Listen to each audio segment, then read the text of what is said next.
Okey,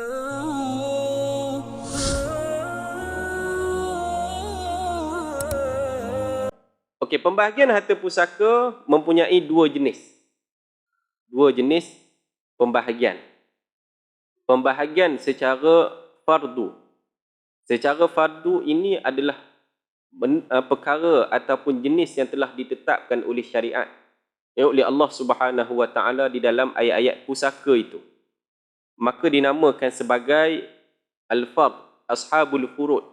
Maknanya golongan-golongan tadi yang kita dah bincangkan tadi, kan, hak 5 golongan tadi sekiranya semua tu ada di kalangan bapa, di kalangan ibu, suami ataupun isteri, anak lelaki dan anak perempuan, kelima-lima ini dia boleh menghalang semua yang lain. Kerana apa? Mereka ini adalah ashabul furud. Jadi mereka ini akan diutamakan sekiranya mereka ini ada. Dan pembahagian secara asabah. Secara asabah. Asabah ni apa dia? Dia boleh merujuk kepada baki dan boleh juga dia merujuk kepada siapa waris yang terdekat sekiranya waris yang ashabul furud ni tak ada. Sekiranya ashabul furud tu tak ada, maka dia pergi kepada asabah. Jadi kita tengok penerangan berkenaan dengan asabah nanti. Baik, kita masuk kepada pembahagian secara fardu ni apa dia? Baik, pembahagian secara fardu ialah pembahagian yang telah ditetapkan oleh syarak kepada ahli waris. Bahagian-bahagian ini telah ditentukan oleh Allah di dalam Quran kebanyakannya dan ditentukan juga oleh sunnah Nabi SAW.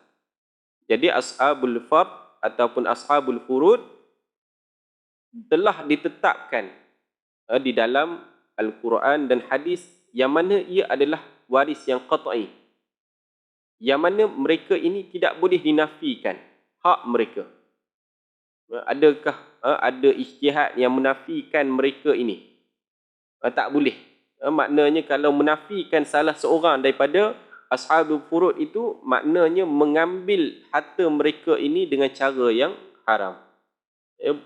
Boleh dianggap begitulah. Pembahagian ini adalah tetap dan tidak boleh diubah sama sekali, kecuali pada adalah sebahagian segelintir ataupun pengecualian yang boleh kita bincangkan nanti. Tetapi secara asasnya ashabul furud ini adalah pembahagian yang diutamakan. Bahagian-bahagian yang telah ditetapkan ini apa dia? Iaitu dia ada 6 bahagian.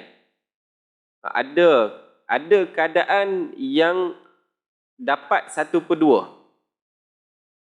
Ada kalanya keadaan dapat 1/4, ada keadaan dapat 1/8, 2/3, 1/3, 1/6.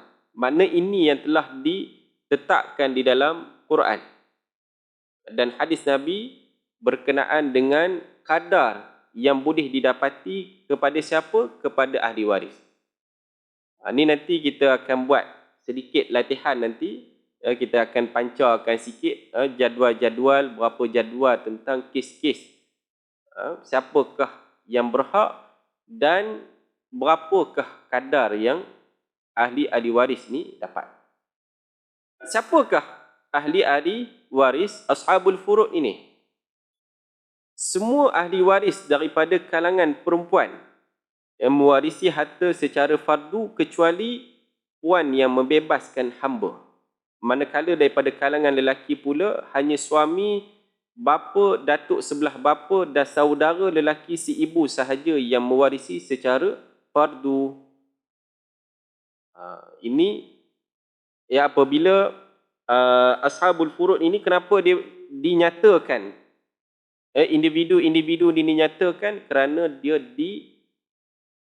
berhak mendapat harta pusaka yang ditetapkan di dalam Quran. Jadi tak boleh, maknanya tak boleh dinafikanlah hak-hak mereka ini. Sebahagian besar ahli waris fardu ini mempunyai lebih daripada satu bahagian. Ini kerana bahagian mereka dipengaruhi oleh dua keadaan.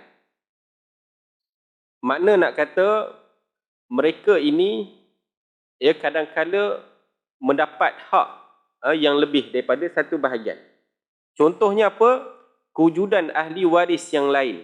Ya, apabila disebabkan kewujudan ahli waris yang lain berubah daripada 1/4 kepada 1/8. Macam mana keadaan dia? Nanti kita akan tengok kenapa jadi macam tu. Okey, kebanyakan bahagian ahli waris fardu ini akan dipengaruhi dengan kehadiran ahli waris tertentu. Contohnya kalau si isteri ini tak ada anak. Si isteri si mati ini tak ada anak, maka dia mendapat 1/4.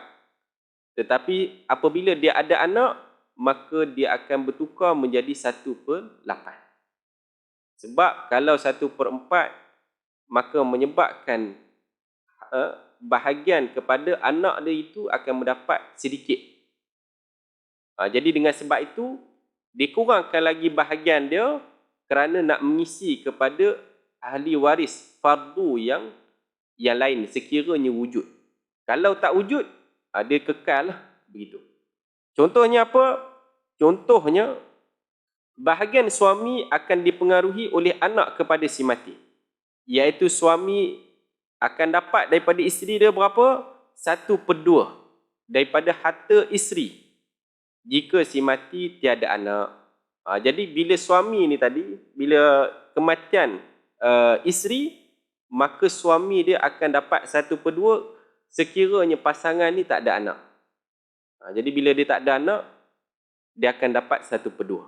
Tetapi jika ada anak, maka dia akan dapat 1/4. Jadi kalau ditakdirkan isteri meninggal, maka apabila kita ada anak, maka bahagian suami adalah berapa? 1/4. 1/4. Tak bolehlah kita nak kira 1/2 tadi. Namun begitu, hanya ahli waris yang berhak sahaja yang dapat mempengaruhi bahagian ahli waris fardu. Jadi sekiranya ahli waris yang fardu ini sahaja yang boleh menyebabkan pertukaran kadar tersebut. Namun kalau ada kewujudan zawul arham, maka kewujudan mereka ini tidak membawa kesan apa-apa pun. Jadi kalau zawul arham ni ada, contohnya dia ada anak lelaki, dia tak ada anak. Tetapi dia ada waris daripada kalangan zawul arham, maka dia tetap akan dapat, suami ni tetap akan dapat 1/2. Akan tetap dapat 1/2 walaupun wujudnya zawul arham. Misal yang lain, apa dia? Ibu si mati akan mendapat 1/3 walaupun ketika itu si mati mempunyai cucu lelaki daripada anak perempuan. Zawul arham. Sepatutnya ibu memperolehi 1/6 jika si mati mempunyai keturunan ke bawah. Maknanya kalau si mati ni ada anak, kan dia ada zawul, dia ada ashabul furud. Yang 5 ni tadi, ashabul furud yang 5 tadi, ada suami, ada anak, ada bapa, ada anak perempuan, ada anak lelaki. Salah seorang ada daripada kalangan anak perempuan ataupun anak lelaki, maka ibu ni automatik mendapat 1/6 daripada 1/3 ni tadi. Jadi itu kenapa ada perubahan dari sudut kadar itu tadi. Bilangan ahli waris. Apa penerangan dia? Ada sebahagian kecil ahli waris yang mana bahagian mereka ini dipengaruhi oleh bilangan individu ahli waris tersebut. Contohnya anak perempuan. Anak perempuan ini jika dia berseorangan, maka bahagiannya ialah 1/2. 1/2. Namun jika bilangan mereka lebih daripada seorang, maka bahagian mereka ialah 2/3 dikongsi secara sama rata. Kalau dia ada seorang saja, lelaki tak ada, maka dia akan dapat 1/2. Namun sekiranya dia ada 2 beradik perempuan, 3 beradik perempuan, maka kadarnya berapa? 2/3. 2/3 yang dikongsi secara sama rata.